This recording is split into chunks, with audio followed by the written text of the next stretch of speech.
Hello viewers, welcome to my channel. आज school में class teacher Lakshmi से पूछती है, तुम दिन भर क्या करती हो कि तुम्हारा होमवर्क कंप्लीट नहीं होता है। तो लक्ष्मी जवाब देती है कि मैं 5 o'clock डेली सुबह उठती हूँ, फिर मैं ब्रश करती हूँ, फिर मैं योग करती हूँ डेली 1 घंटे। उसके बाद मैं स्नान करती हूँ 7:30 बजे तक, फिर मैं ईश्वर की आराधना करके अपना ब्रेकफास्ट लेती हूँ और 8:30 बजे तक मैं रेडी होकर के स्कूल बस का इंतजार करती हूँ। 9 बजे तक स्कूल पहुँचती हूँ और मेरा स्कूल 2 बजे तक खत्म हो जाता है। इस तरह से आप देख रहे हैं कि लक्ष्मी अपनी डेली की दिनचर्या अपनी क्लास टीचर को बता रही है। और जो भी कॉन्वर्सेशन, जो भी वार्तालाप लक्ष्मी और उसकी क्लास टीचर के बीच में हो रहा है, वो सारे के सारे प्रेजेंट टेंस में यानी वर्तमान काल में हो रहा है। टेंस, जिसे हम लोग काल बोलते हैं, टेंस में 3 प्रकार के होते हैं: present tense, past tense and future tense. Present tense को हम लोग वर्तमान काल बोलते हैं। वर्तमान काल उन क्रियाओं का वर्णन करता है जो अभी या बोलने के समय आसपास घटित होती है। और जो ये तीनों टेंस है, प्रेजेंट, पास्ट एंड फ्यूचर, ये तीनों भी फोर फोर टाइप्स के होते हैं, चार चार प्रकार के होते हैं। जिसमें से इस वीडियो में हम लोग प्रेजेंट टेंस का प्रेजेंट इंडेफिनिट, जिसे हम लोग प्रेजेंट सिंपल या सिंपल प्रेजेंट भी बोलते हैं, इसके बारे में पढ़ेंगे। जिसमें से प्रेजेंट इंडेफिनिट क्या होता है, इंग्लिश और हिंदी एग्जाम्पल के साथ समझेंगे। दूसरा, हम लोग यह समझेंगे कि किस टाइप का Hindi sentence present indefinite tense के अंतर्गत आता है। तीसरा देखेंगे, जब हिंदी से इंग्लिश ट्रांसलेट करते हैं सेंटेंस को, तो रूल्स क्या होता है सेंटेंस फॉर्म करने का। चौथा, हम लोग देखेंगे कि प्रेजेंट इंडेफिनिट का यूज कैसे होता है अफर्मेटिव, नेगेटिव और इंट्रोगेटिव सेंटेंस में। सिंपल प्रेजेंट या प्रेजेंट इंडेफिनिट टेंस यह एक क्रिया काल है जिसका इस्तेमाल तब किया जाता है जब कोई क्रिया अभी हो रही हो, means when an action is happening right now, या नियमित रूप से हो रही हो, means action is happening regularly. जैसे मैं खाता हूँ, मैं सोता हूँ, मैं सुबह 7 बजे वॉक पे जाता हूँ, मेरी माँ पूजा करती है, सूर्य पूरब में उगता है, मैं डेली साइकिल चलाता हूँ। और वीडियो की शुरुआत में आपने देखा भी होगा कि लक्ष्मी अपनी टीचर को कैसे अपनी डेली की दिनचर्या सुना रही थी। और यहाँ हर एक सेंटेंस के अंत में या तो करती है यानी ती है, उठती हूँ यानी ती हूँ, लेती हूँ यानी ती हूँ, जाता है यानी ता है यूज हुआ है। जिस हिंदी वाक्य की मूल क्रिया के अंत में ता हूँ, ती हूँ, ते हो, ती हो, ते हैं, ती है, ती हैं, ता है इत्यादि लगा रहे, तो ऐसी क्रिया का अनुवाद प्रेजेंट इंडेफिनिट टेंस में किया जाता है। और जब इस तरह के हिंदी सेंटेंस को इंग्लिश में ट्रांसलेट किया जाता है तो उसका स्ट्रक्चर होता है सब्जेक्ट, देन वर्ब का फर्स्ट फॉर्म या फिर वर्ब का fifth form, then other words. Subject यहाँ पे करता हुआ जो कार्य करता हो, जैसे राम गो स्कूल, तो स्कूल कौन जाता है, राम। राम स्कूल जाता है तो कार्य कौन कर रहा है, राम। राम यहाँ पे स्कूल जाने का कार्य कर रहा है, इसलिए राम सब्जेक्ट हुआ। वर्ब का मतलब हुआ क्रिया और क्रिया का अर्थ होता है कार्य करना, जैसे खाना पीना, सोना, हंसना, ईट, ड्रिंक, स्लीप, लाव। और वी1 का अर्थ होता है क्रिया का मूल रूप, बेस फॉर्म ऑफ वर्ब, जैसे मैंने अभी बताया है, खाना पीना, सोना, हंसना, ईट, ड्रिंक, स्लीप, लाव, ये सब क्रिया का मूल रूप है। एक एग्जाम्पल लेते हैं क्रिया का मूल रूप समझने के लिए। जैसे जाना, हिंदी का वर्ड है जाना, जिसका मतलब होता है गो। जाना या गो वर्ब का मूल रूप है, बेस फॉर्म है, जिसे हम लोग फर्स्ट फॉर्म ऑफ वर्ब बोलते हैं। सेकंड फॉर्म जाना का होगा गया और गो का हो जाएगा वेंट। थर्ड फॉर्म होगा जाना का गया, सेकंड फॉर्म भी गया होगा और थर्ड फॉर्म भी गया होगा, और गो का हो जाएगा गॉन। फर्स्ट फॉर्म होगा गो, सेकंड फॉर्म होगा वेंट, थर्ड फॉर्म होगा गॉन। फोर्थ फॉर्म होगा जाना का जा रहा है और गो का हो जाएगा गोइंग। वर्ब के फर्स्ट फॉर्म के साथ आईएनजी लग जाएगा, गोइंग हो जाएगा। फिफ्थ फॉर्म होगा जाता है और गो का क्या हो जाएगा, गोज। वर्ब के फर्स्ट फॉर्म के साथ एस या ईएस लगेगा। तो हम लोग समझ चुके हैं कि वर्ब का फर्स्ट फॉर्म और वर्ब का फिफ्थ फॉर्म क्या होता है। तो जब सेंटेंस फॉर्म करते हैं तो स्ट्रक्चर होता है सब्जेक्ट, फिर वर्ब का फर्स्ट फॉर्म या वर्ब का फिफ्थ फॉर्म। वर्ब का फर्स्ट फॉर्म लगेगा या वर्ब का फिफ्थ फॉर्म लगेगा, ये डिपेंड करता है सब्जेक्ट के ऊपर। फिर आएगा ऑब्जेक्ट या अदर वर्ड्स। ये तो रूल होगा सेंटेंस फॉर्म करने का। आगे देखते हैं कैसे सब्जेक्ट डिसाइड करेगा कि वर्ब का फर्स्ट फॉर्म लगेगा या वर्ब का फिफ्थ फॉर्म लगेगा सेंटेंस फॉर्मेशन में। इसको समझने के लिए सबसे पहले सिंगुलर और प्लूरल समझना होगा। दूसरा, first person, second person, third person क्या होता है ये समझना होगा। नाउन ये संज्ञा के जिस रूप से किसी व्यक्ति, वस्तु, प्राणी, पदार्थ आदि के एक होने का बोध यानी कि सिंगल होने का पता चलता है, उसे एक वचन या सिंगुलर बोलते हैं। जैसे यहाँ पे दिया हुआ है I, you, he, she, it, name. Name में यहाँ राम दिया है। इन सब सारे वर्ड से हमें सिंगल पर्सन के बारे में पता चल रहा है, यानी कि हम सिंगल पर्सन के बारे में बात कर रहे हैं। तो ये सारे सिंगुलर में आ जाएंगे, सिंगुलर कहलाएगा। और नाउन ये संज्ञा के जिस रूप से किसी व्यक्ति, वस्तु, प्राणी, पदार्थ आदि के एक से अधिक होने का बोध, यानी मोर देन वन पर्सन का पता चलता है, उसे बहुवचन या प्लूरल बोलते हैं। जैसे यहाँ पे दिया हुआ हम लोग, वी, तुम लोग, यू, वे लोग, लड़के, दे, द बॉयज। इन सब सारे वर्ड से ये पता चलता है कि यहाँ पे हम लोग एक से अधिक व्यक्ति के बारे में बात कर रहे हैं, तो ये प्लूरल कहलाएंगे। फर्स्ट पर्सन हुआ जब हम अपने बारे में बात करते हैं, जैसे आई हो गया, वी हो गया। जब हम अपने बारे में बात करते हैं तो वो फर्स्ट पर्सन कहलाएगा। जिससे हम बात कर रहे हैं वो सेकंड पर्सन कहलाएगा, जैसे तुम हुआ या तुम लोग हुआ। उस दोनों वर्ड्स के लिए हम लोग यू यूज करते हैं। थर्ड पर्सन हुआ जिसके बारे में हम बात कर रहे हैं सेकंड पर्सन से, जैसे कि he, she, it, name, they, the boys. ये किसी और के बारे में बात कर रहे हैं, सेकंड पर्सन से हम लोग किसी और के बारे में बात कर रहे हैं, वो थर्ड पर्सन कहलाएगा। अब तक की वीडियो से समझ चुके हैं कि प्रेजेंट इंडेफिनिट टेंस का स्ट्रक्चर क्या होता है। अब इसे एग्जांपल के साथ समझते हैं। जैसे कि मैं रोटी खाता हूं, तो मैं का हो गया आई। यहाँ पे ये आई क्या हुआ, सब्जेक्ट हुआ। उसके बाद हुआ खाता हूं, तो सब्जेक्ट के बाद हमेशा वर्ब का फर्स्ट फॉर्म लगेगा। तो खाता हूं का क्या हो गया, ईट। फिर उसके बाद आया अदर वर्ड्स, अदर वर्ड्स में आ गया ब्रेड। मैं रोटी खाता हूं, आई ईट ब्रेड। यहाँ पे नोट करने वाली बात है, जब भी फर्स्ट पर्सन सिंगुलर या प्लूरल होगा, सेकंड पर्सन सिंगुलर या प्लूरल होगा और थर्ड पर्सन का प्लूरल होगा, तो हमेशा वर्ब का फर्स्ट फॉर्म लगेगा। और जब थर्ड पर्सन सिंगुलर होगा, वहां पे वर्ब का फिफ्थ फॉर्म लगेगा। जैसे मैं रोटी खाता हूं, आई ईट ब्रेड, वर्ब का फर्स्ट फॉर्म। हम लोग रोटी खाते हैं, वी ईट ब्रेड, यहाँ भी वर्ब का फर्स्ट फॉर्म। तुम रोटी खाते हो, यू ईट ब्रेड, यहाँ भी वर्ब का फर्स्ट फॉर्म। तुम लोग रोटी खाते हो, यू ईट ब्रेड, यहाँ भी वर्ब का फर्स्ट फॉर्म। वे लोग रोटी खाते हैं, दे ईट ब्रेड, यहाँ भी वर्ब का फर्स्ट फॉर्म। लड़के रोटी खाते हैं, यहाँ पे एक से ज्यादा लड़के के बारे में बात हो रही है, तो हो जाएगा द बॉयज, बॉय में एस लग जाएगा, द बॉयज ईट ब्रेड, यहाँ भी वर्ब का फर्स्ट फॉर्म लगेगा।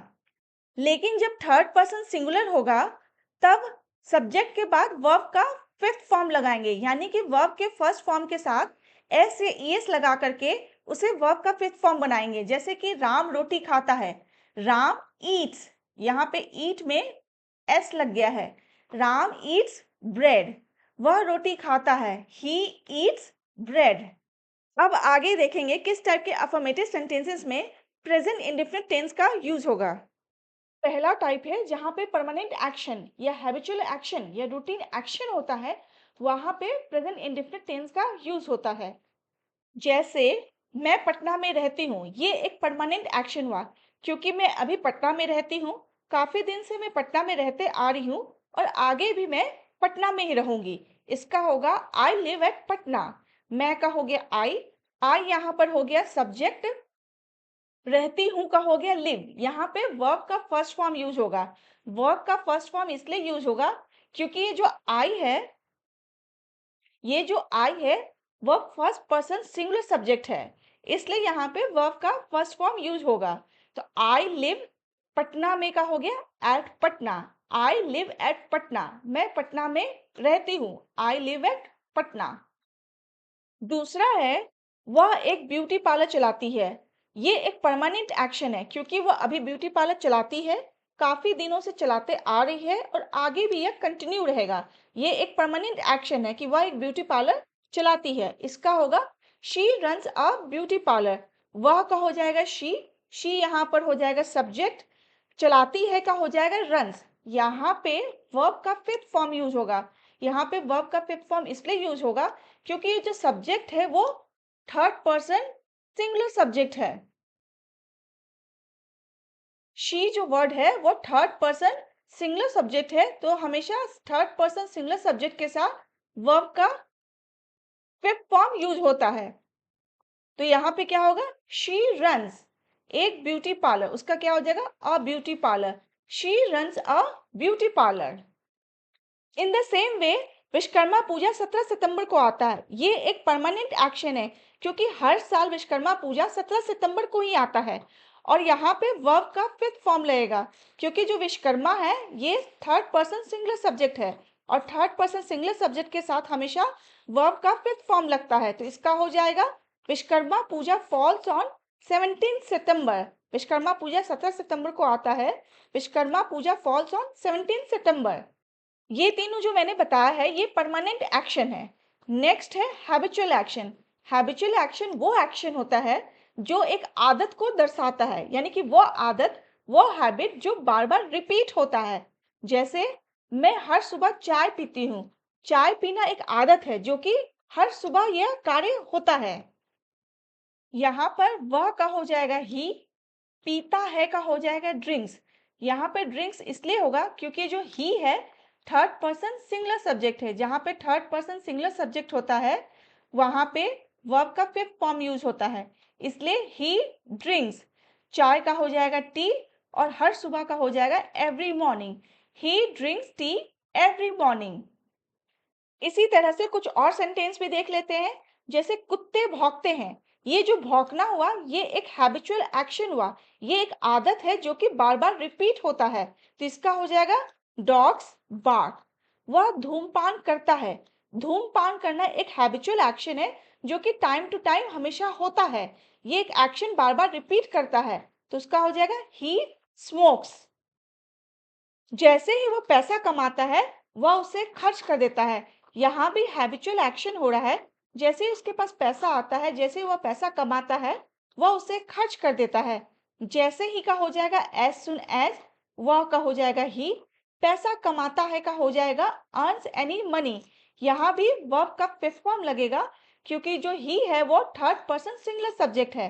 तो हो जाएगा as soon as he earns any money, वह उसे खर्च कर देता है। He spends it. As soon as he earns any money, he spends it. तीसरा है रूटीन एक्शन। रूटीन एक्शन वो एक्शन होता है किसी कारणवश वो बार बार रिपीट होता है, यानी किसी एक्शन का वो रिएक्शन होता है। जैसे जब भी बारिश होती है तो छत टपकती है। एक एक्शन हो रहा है बारिश होना, यानी कि जब भी बारिश होती है तो ये फिक्स्ड है, एक रूटीन रिएक्शन है। बारिश का रूटीन रिएक्शन है कि छत टपकता ही टपकता है। तो एक एक्शन हो रहा है बारिश होना, उसका रिएक्शन क्या हो रहा है? छत टपकना। तो एक एक्शन दूसरे एक्शन पर डिपेंड हो रहा है, यानी कि जब भी बारिश होती है तो ये फिक्स्ड है, ये रूटीन एक्शन है कि वो छत टपकेगा ही टपकेगा। तो इसका हो जाएगा whenever it rains the roof leaks। दूसरा है जब आप दरवाजा खोलते हैं तो रोशनी जल जाती है। यहाँ पे एक एक्शन हो रहा है दरवाजा खोलने का। जैसे ही दरवाजा खुलता है तो रोशनी जल जाती है, यानी एक एक्शन का जो रिएक्शन है बिल्कुल फिक्स्ड है। ये रूटीन जो है जो बिल्कुल फिक्स्ड है कि ऐसा होता है प्रेजेंट में, तो उसका रिएक्शन वैसा ही होगा प्रेजेंट में। इसका होगा when you open the door a light goes on। तो यहाँ हम लोगों ने देखा कैसे परमानेंट एक्शन में, हैबिचुअल एक्शन में और रूटीन एक्शन में प्रेजेंट इंडेफिनिट टेंस का यूज होता है। परमानेंट एक्शन वो एक्शन हुआ जो किसी भी सिचुएशन में एक सा रहता है हमेशा। हैबिचुअल एक्शन वो हैबिट होता है जो बार बार रिपीट होता है हमेशा। और रूटीन एक्शन वो एक्शन हुआ जो एक पर्टिकुलर एक्शन का पर्टिकुलर रिएक्शन होगा प्रेजेंट में, यानी कि अगर ऐसा होता है तो इसका रिजल्ट हमेशा वैसा ही होगा रूटीन में। हर बार ऐसा हुआ और उसका रिजल्ट भी हर बार वैसा ही होता है। और इस तरह के सेंटेंसेस में अक्सर always, never, every day, every week, every month, often, usually, generally, once, twice, sometimes, several times, a week, a month, इन सभी का यूज होता है। यहाँ एक बात नोट करने वाली है कि यह टेंस, यह जो काल है, हमें यह नहीं बताता है कि बोलते समय यह क्रिया की जा रही है या नहीं। जैसे they do their teeth in the morning, वे सुबह अपने दांत साफ करते हैं। At the moment of speaking, not necessary कि ये एक्शन हो रहा हो, लेकिन ये एक्शन होता है हर एक सुबह। ये हैबिचुअल एक्शन है जो कि हर एक सुबह होता है। I always get up at 5 AM morning, मैं हमेशा सुबह 5 बजे उठता हूँ। We cycle to school every day. हम रोज साइकिल से स्कूल जाते हैं। She goes to temple daily. वह रोज मंदिर जाती है। ये एक हैबिट शो कर रहा है जो कि रिपीट होता है हमेशा। सेकेंड टाइप का सेंटेंस है जहां पे प्रेजेंट इंडेफिनिट टेंस यूज होता है, वह है जहां पे यूनिवर्सल ट्रुथ को एक्सप्रेस करना हो, जनरल ट्रुथ को एक्सप्रेस करना हो या किसी प्रिंसिपल को एक्सप्रेस करना हो, वहां प्रेजेंट इंडेफिनिट टेंस का यूज होता है। यूनिवर्सल ट्रुथ वो ट्रुथ होता है जो कि वाइडली एक्सेप्टेड होता है और ओवर द टाइम, लोकेशन और सर्कमस्टांसेस के साथ चेंज नहीं होता है। जैसे सूरज पूर्व में उगता है, ये फिक्स है कि सूरज पूर्व से ही उगेगा। Sun rises in the east. सूरज कभी भी नॉर्थ, साउथ या वेस्ट से नहीं उगता है, ना कभी उगा है ना आगे उगेगा। ये यूनिवर्सल फैक्ट है जो कि टाइम, लोकेशन या सर्कमस्टांसेस के साथ चेंज नहीं हुआ है ना होगा। इन द सेम वे, सूरज पश्चिम में अस्त होता है। The sun sets in the west. तेल पानी पे तैरता है। Oil floats on water. जब भी हम ऑयल और वाटर को मिक्स करेंगे तो जो तेल होगा वो पानी के ऊपर फ्लोट करेगा, कभी भी पानी के साथ डाइल्यूट नहीं करेगा। ये फिक्स है कि तेल हमेशा पानी के ऊपर फ्लोट ही करेगा। ये यूनिवर्सल फैक्ट है जो कि समय के साथ चेंज नहीं होता है ना कभी होगा। जनरल ट्रुथ वह ट्रुथ होता है जो सामान्यतः सत्य होता है और तथ्यों को बताने के लिए होता है। जैसे शहद मीठा होता है, हनी इज स्वीट। गाय घास खाती है, काउज ईट ग्रास। Smoking causes cancer. धूम्रपान से कैंसर होता है। Babies eat sleep and cry. बच्चे खाते हैं, सोते हैं और रोते हैं। और प्रिंसिपल, प्रिंसिपल का मतलब सिद्धांत हुआ। सिद्धांत एक विश्वास है जो कि आपके पास इस बारे में है कि आपको किस तरह से व्यवहार करना चाहिए। जैसे honesty is the best policy. ईमानदारी सबसे सर्वोत्तम है। तीसरे तरह का सेंटेंस जहां प्रेजेंट इंडेफिनिट टेंस का यूज होता है, जहां किसी भविष्य की घटना को बताया जाता है जो कि एक निश्चित समय यानी फिक्स टाइम टेबल और फिक्स प्रोग्राम के साथ होना होता है। थर्ड टाइप का सेंटेंस जहां प्रेजेंट इंडेफिनिट टेंस यूज होता है वो है प्लान फ्यूचर एक्शन। जहां किसी भविष्य की घटना को बताया जाता है जो कि एक निश्चित समय यानी फिक्स टाइम टेबल और फिक्स प्रोग्राम के साथ होना होता है। जैसे प्रधानमंत्री कल यहाँ आएंगे। The prime minister comes here tomorrow. यहाँ पे the prime minister will come tomorrow नहीं होगा, क्योंकि यहाँ प्राइम मिनिस्टर के आने का टाइम टेबल पहले से ही फिक्स है जो कि कल है। इस तरह के सेंटेंसेस जहां पे पहले से टाइम टेबल फिक्स्ड हो या प्रोग्राम फिक्स्ड हो, वहां विल या शैल का यूज नहीं होता है। इस तरह के सेंटेंसेस को प्रेजेंट इंडेफिनिट टेंस के तहत ही बोला जाता है। यहाँ पे प्रधानमंत्री थर्ड पर्सन सिंगुलर सब्जेक्ट है, इसलिए यहाँ पे वर्ब का फिफ्थ फॉर्म लगेगा। कम की बजाय कम्स होगा। The prime minister comes here tomorrow. इस तरह से कुछ और सेंटेंसेस भी देख लेते हैं जो कि प्लान फ्यूचर एक्शन को एक्सप्रेस करता है। जैसे किताब की दुकान कब खुलेगी। किताब की दुकान एक फिक्स टाइम पे खुलेगी, इसलिए इस सेंटेंस का फॉर्मेशन प्रेजेंट इंडेफिनिट टेंस के तहत ही होगा। When does the book shop reopen. Tom कल बॉम्बे के लिए रवाना होगा। Tom leaves for Bombay tomorrow. Rocket सुबह 10 बजे चंद्रमा पे उतरेगा। The rocket lands on the moon at 10 AM। आप अपने बाल कितनी बार धोते हैं। How often do you wash your hair. सर्दियों में बारिश होती है। It rains in winter. Seema की शादी अगले साल है। Seema gets married next year. मैं सोमवार को मंदिर जाता हूँ। I go to the temple on Monday. ये सब सारे सेंटेंसेस में फ्यूचर एक्शन ऑलरेडी प्लान्ड है, इसलिए इस तरह के सारे सेंटेंसेस प्रेजेंट इंडेफिनिट टेंस के तहत ही बनेंगे। चौथे टाइप का सेंटेंस जहां प्रेजेंट इंडेफिनिट टेंस यूज होता है वह है एक्सक्लेमेटरी सेंटेंस, जिसकी शुरुआत सी, हेयर, देयर से होती है। यह एक्सप्रेस करने के लिए कि वर्तमान या प्रेजेंट में क्या हो रहा है। जैसे बस आ रही है। Here comes the bus. वह जा रही है। There she goes. देखो कितनी बारिश हो रही है। See how it rains. पड़ोसी जा रहा है। There goes the neighbourhood. पांचवें तरह का सेंटेंस जहां पे प्रेजेंट इंडेफिनिट टेंस यूज होता है वह है newspaper headlines. Newspaper headlines present indefinite tense में लिखा जाता है ताकि रीडर्स को यह फील कराया जा सके कि न्यूज प्रेजेंट में चल रहा है। हेडलाइन से यह पता चलता है कि घटना अभी हाल ही में हुई है, जबकि न्यूज रिपोर्ट को पास्ट टेंस में लिखा जाता है क्योंकि घटना पहले ही घट चुकी होती है और फ्यूचर में होने वाली घटनाओं के लिए फ्यूचर टेंस यूज होता है, जबकि हेडलाइंस के लिए प्रेजेंट इंडेफिनिट टेंस यूज होता है। जैसे flu boost sales of anti infectives and pain therapies. Flu ने एंटी इन्फेक्टिव्स और दर्द निवारक दवाओं की बिक्री को बढ़ावा दिया। मास मर्डरस्केप्स, सामूहिक हत्यारा भाग निकला।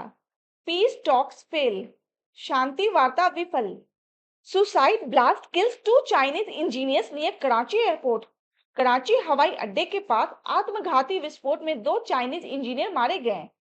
सिक्स्थ टाइप का सेंटेंस जहां प्रेजेंट इंडेफिनिट टेंस यूज होता है जब हम किसी अतीत में हुए हुए कोई ड्रामा या कोई स्टोरी या कोई घटना का विवरण यानी कि डिस्क्रिप्शन ऐसे देते हैं कि वो विविड यानी कि जीवित या फिर बोल सकते हैं कि सुस्पष्ट या सजीव लगे।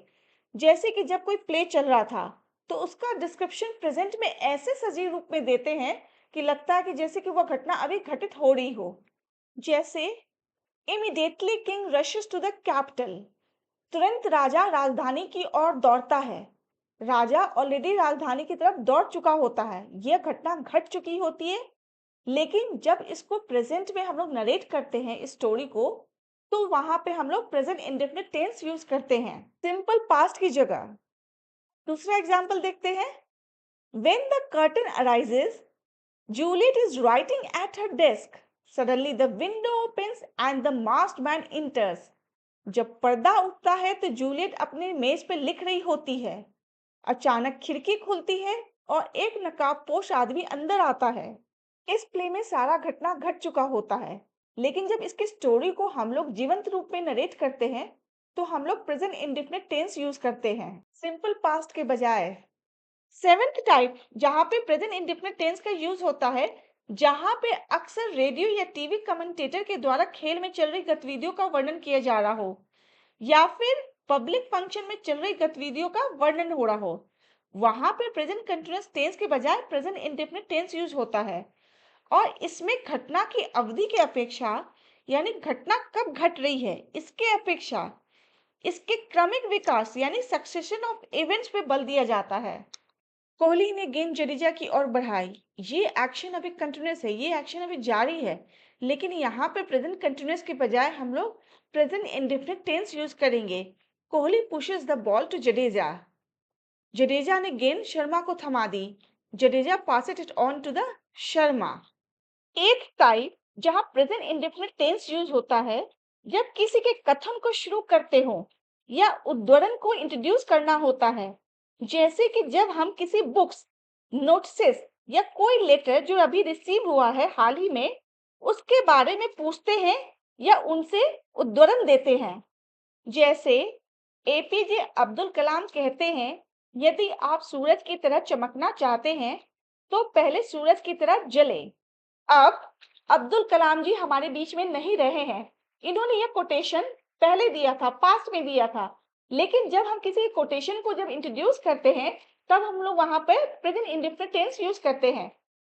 APJ Abdul Kalam says, if you want to shine like a sun, first burn like a sun. Next example है, अखबार ने बताया। न्यूज़पेपर में ऑलरेडी न्यूज आ चुका है, लेकिन जब इसके बारे में हम लोग बताएंगे कि क्या न्यूज आ चुका है तो उसे प्रेजेंट इंडेफिनिट टेंस में बोलेंगे। The newspaper informs. उपन्यासकार लिखता है। The novelist rights. नोटिस में क्या लिखा है? व्हाट डज द नोटिस से? इसमें लिखा है पार्किंग निषेध है। It says no parking. यह किताब क्या कहती है? What does this book says? इसमें लिखा है धीरे धीरे पकाएं। It says cook slowly. Ninth type जहां प्रेजेंट इंडेफिनिट टेंस यूज कर सकते हैं वो है हिस्ट्री के बारे में लिखने के लिए। यह टेक्निक अक्सर हिस्टोरिकल राइटिंग या स्टोरी टेलिंग में किया जाता है ताकि तत्कालिकता या जुड़ाव की भावना यानी कि sense of immediacy and engagement पैदा किया जा सके। जैसे कि यहाँ पे एक एग्जांपल दिया हुआ है। इन 1776 the American colonies declared independence. इसके बजाय यह भी लिख सकते हैं इन 1776 the American colonies declare independence. दोनों का मीनिंग एक ही निकलता है। 1776 में अमेरिकी उपनिवेशों ने स्वतंत्रता की घोषणा की। नेक्स्ट एग्जाम्पल है, गांधी जी और सरदार वल्लभ भाई पटेल भारत के दो महान व्यक्ति हैं। गांधी जी और सरदार वल्लभ भाई पटेल अभी हमारे बीच में नहीं है, लेकिन हम लोगों ने हिस्ट्री में पढ़ा है कि गांधी जी और सरदार वल्लभ भाई पटेल दो महान व्यक्ति थे। लेकिन जब हम लोग को जुड़ाव की भावना या तत्कालिकता पैदा करनी हो, यानी कि sense of immediacy and engagement पैदा करना हो, तब हम लोग लिखते हैं Gandhi ji and Sardar Vallabhbhai Patel are two great man of India. Next है, बाबर सेना लेके आता है और इब्राहिम लोदी उसे पानीपत के ऐतिहासिक मैदान पर मिलता है। Babur comes with army, Ibrahim Lodi meets him on the historic ground of Panipat. 10th type जहां पर प्रेजेंट इंडेफिनिट टेंस यूज होता है वह है कंडीशनल सेंटेंस टाइप 1।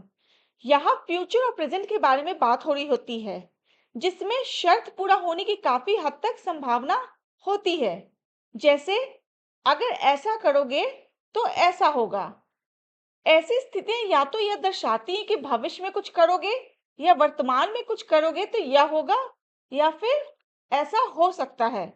और इस तरह के सेंटेंसेस में सबऑर्डिनेट क्लाउज हिंदी में फ्यूचर टेंस में होता है और इंग्लिश में प्रेजेंट इंडेफिनिट टेंस में होता है।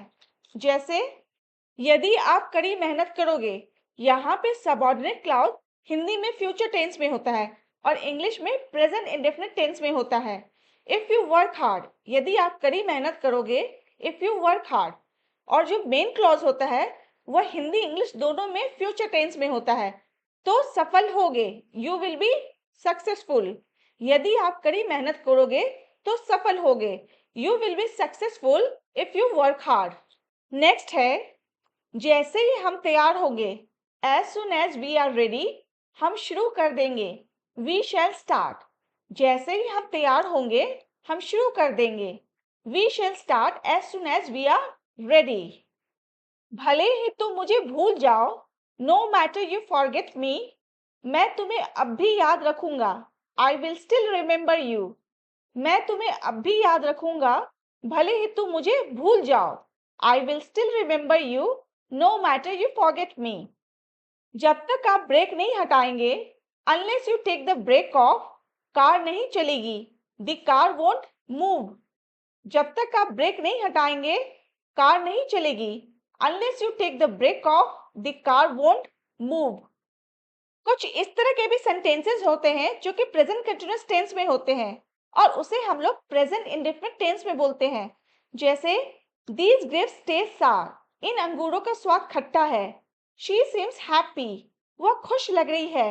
I think you are wrong, मेरे विचार में आप गलत हैं। इन सब सारे सेंटेंसेस में जो प्रोसेस है फीलिंग का वो कंटिन्यू है, लेकिन फिर भी इसे हम लोग प्रेजेंट इंडेफिनिट टेंस में ही बोलेंगे।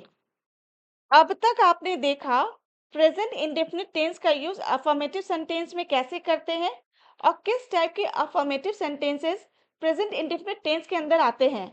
अब आगे देखेंगे कि प्रेजेंट इंडेफिनिट टेंस का नेगेटिव सेंटेंस में क्या स्ट्रक्चर होता है और उसे यूज कैसे करते हैं।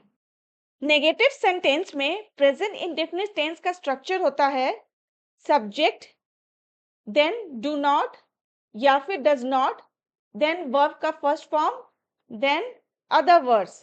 जब subject third person singular number हो उसके साथ डजंट या डज नॉट लगाएंगे और बाकी रेस्ट के साथ डू नॉट लगाएंगे। यानी कि ही, शी, इट, नेम, ये थर्ड पर्सन सिंगुलर नंबर है, इन सभी के साथ डजंट या डज नॉट लगेगा। बाकी जो रेस्ट है आई, वी, यू, दे, इन सभी के साथ डोंट या डू नॉट लगेगा। जैसे मैं विज्ञान नहीं पढ़ती हूँ, मैं का हो जाएगा आई यहाँ पे फर्स्ट पर्सन सिंगुलर सब्जेक्ट है, आई यहाँ पे फर्स्ट पर्सन सिंगुलर सब्जेक्ट है, आई के साथ यहाँ पे डू नॉट लगेगा, I do not study science. मेरे भाई का नौकर काम नहीं करता, यहाँ पे मेरे भाई का नौकर, नौकर जो है वो सब्जेक्ट है और वो क्या है, थर्ड पर्सन सिंगुलर सब्जेक्ट है, यानी थर्ड पर्सन सिंगुलर नंबर है। तो यहाँ पे थर्ड पर्सन सिंगुलर नंबर के साथ डजंट लगता है, डज नॉट लगता है। तो क्या हो जाएगा इस सेंटेंस का translation, my brother servant does not work. मेरी गाय दूध नहीं देती, यहाँ पे जो गाय है वो थर्ड पर्सन सिंगुलर नंबर है, इसलिए इसके साथ डज नॉट लगेगा। तो हो जाएगा sentence, my cow does not give milk, जबकि दूसरा सेंटेंस दिया हुआ है मेरी गाय दूध नहीं देती। यहाँ पे नंबर ऑफ काउ ज्यादा है, तो ये है third person plural subject. Third person plural subject के साथ डू नॉट लगेगा, तो इस सेंटेंस का हो जाएगा translation my cows do not give milk. Next है इंट्रोगेटिव सेंटेंसेस। इंट्रोगेटिव सेंटेंसेस हमेशा डू या डज से स्टार्ट होता है। जब थर्ड पर्सन सिंगुलर नंबर हो तब डज से स्टार्ट होगा, बाकी रेस्ट में डू से स्टार्ट होगा। इसका स्ट्रक्चर होता है डू या does, then subject, then verb का first form, then other words. जैसे क्या प्रधानमंत्री लाल किले पे भाषण देते हैं? यहाँ पे प्रधानमंत्री थर्ड पर्सन सिंगुलर नंबर है, तो सेंटेंस डज से स्टार्ट होगा। Does the prime minister give a speech at the red fort? Next है क्या आपके पिता आपको डांटते हैं? यहाँ पे पिता थर्ड पर्सन सिंगुलर नंबर है, तो फिर सेंटेंस डज से स्टार्ट होगा। Does your father scold you? क्या वे अपना गृह कार्य स्वयं करते हैं? यहाँ पर वे जो शब्द है वह थर्ड पर्सन प्लूरल सब्जेक्ट है, इसलिए सेंटेंस डू से स्टार्ट होगा। तो स्ट्रक्चर होगा इस सेंटेंस का डू दे होमवर्क देमसेल्व्स? क्या बच्चा रात में रोता है? यहाँ पे बच्चा थर्ड पर्सन सिंगुलर सब्जेक्ट है, तो सेंटेंस डज से स्टार्ट होगा। Does the child cry at night? दूसरा है क्या बच्चे रात में रोते हैं? यहाँ पे बहुत सारे बच्चों की बात हो रही है जो कि थर्ड पर्सन प्लूरल सब्जेक्ट है, इसलिए यह सेंटेंस डू से स्टार्ट होगा। Do the children cry at night? Next है negative interrogative sentences. Negative interrogative sentences का यूज वहां करते हैं जब किसी स्थिति या कथन के बारे में आश्चर्य या संदेह व्यक्त करना हो। जैसे क्या मैं अंग्रेजी नहीं जानता? क्या राम गाना नहीं गाता? क्या कुम्हार मिट्टी के बर्तन नहीं बनाता? इस तरह के सेंटेंसेस का स्ट्रक्चर होता है डू या फिर डज, फिर उसके बाद सब्जेक्ट, फिर उसके बाद नॉट, देन वर्ब का first form, then other words, या फिर डोंट या डजंट से स्टार्ट होगा, फिर उसके बाद सब्जेक्ट, फिर उसके बाद वर्ब का first form, then other words. जैसे क्या मैं अंग्रेजी नहीं जानता? Do I not know English? या फिर डोंट आई, यहाँ पे नॉट आई से पहले आ जाएगा तो हो जाएगा don't I. Don't I know English? क्या राम गाना नहीं गाता? Does Ram not sing a song? या फिर doesn't Ram sing a song? क्या कुम्हार मिट्टी के बर्तन नहीं बनाता? Doesn't a potter make a clay pots? या फिर does a potter not make a clay pots? Next है WH family interrogative sentences. WH family के शब्दों का यूज इंट्रोगेटिव सेंटेंस में जानकारी मांगने के लिए किया जाता है। WH फैमिली के शब्द होते हैं what, why, when, where, how, which, who, whom, whose, how many या फिर how much। और WH फैमिली इंट्रोगेटिव सेंटेंसेस का स्ट्रक्चर होता है WH family word, then do या does, then subject, then verb का फर्स्ट फॉर्म, देन ऑब्जेक्ट। यहाँ पे दो सेंटेंस लिए हुए हैं यह डिफरेंस समझने के लिए कि इंट्रोगेटिव सेंटेंस क्या होता है और WH फैमिली इंट्रोगेटिव सेंटेंस क्या होता है। जैसे क्या आप सोने से पहले अपने दांत ब्रश नहीं करते? Don't you brush your teeth before bed? आप सोने से पहले अपने दांत क्यों नहीं साफ करते? Why don't you brush your teeth before bed? इस एग्जाम्पल से यह समझ में आ गया होगा WH फैमिली इंट्रोगेटिव सेंटेंसेस कैसे होते हैं। इस तरह के कुछ और भी एग्जाम्पल्स हम लोग चेक कर लेते हैं। जैसे इसका वजन कितना है? How much does this weigh? उसे कितनी डायरियां चाहिए? How many diaries does he want? वो कार्यालय कब जाता है? When does he go to office? वे इस प्रकार की गलतियां क्यों करते हैं? Why do they make this type of mistake? वे वहां क्यों नहीं जाते? Why don't they go there? आप कब जागते हैं? When do you wake up? Last one है WH इंट्रोगेटिव नेगेटिव सेंटेंसेस। इसका स्ट्रक्चर होता है WH family words, then do या does, then subject, then not, then verb का फर्स्ट फॉर्म, देन ऑब्जेक्ट। जैसे वे कब नहीं खेलते, when do they not play. हम कहाँ नहीं जाते, where do we not go. वे कब नहीं खेलते, when do they not play.